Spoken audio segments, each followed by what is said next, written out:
Vuin hi ni som ni panga July sang ni le som ni panga zirtop ni ani a video ma selama kan lo ti lan to angin kan khotlang roi tu VC thingka ten PCP kai roi na noya khotlang ma son na le ra bithar kan lo kai deuh deuh theinan tun thleng hianin khotlang tan tha an la tho renga ta tha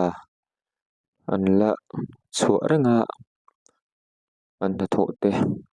thlir nuamin mu nom em em a aro pui kan ti a khotlang roi tu te na khotlang mi pui te in mangai na le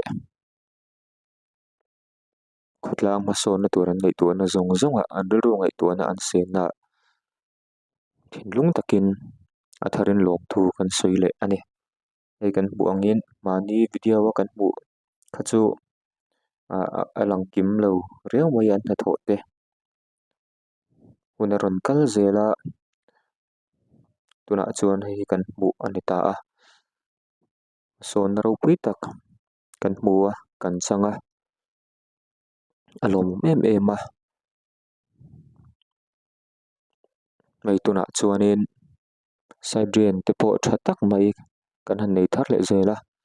lai hmun hi kan sei to ang khan ko thler poimo tak mai ani a PCP lane pawh ani a chuwang chuanin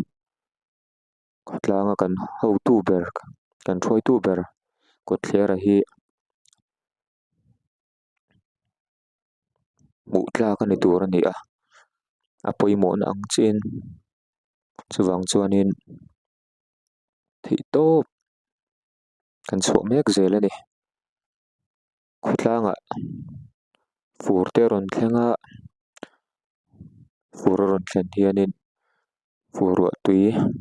le bawlhhlawh thlen fai na tur luan kawr tha tak mai a hi kan neih hi poimo em em thina ani lo chuan lai vela cheng le awm mek te tan harsat na tam tak a thlen thina midang tan buaina a sim na sak em em thina wang le kan zawai tana thiang hlim lo ani wangin hetianga side drain tha tak mai khawthler tin mai a kan neih hi a poimo em em a chuwang chuan a ṭul na te hrin kan khawtlang thawi tu te pawh thei tawp an chhuah a ngaih nan hei lo ani tih kan hriat hian pathianin fin na le kan tana tha tur an ngaih tuana kawngah hian pathian thranpuiin an dawng ani tih pawh kan hria a pathian thranpuiin a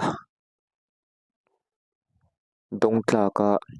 khawtlang an kawl zel theina pathian a in nghat tlet sela khawtlang mipui te pawh ni support zel ang u khawtlang kauhran chhungkua mi mal tin te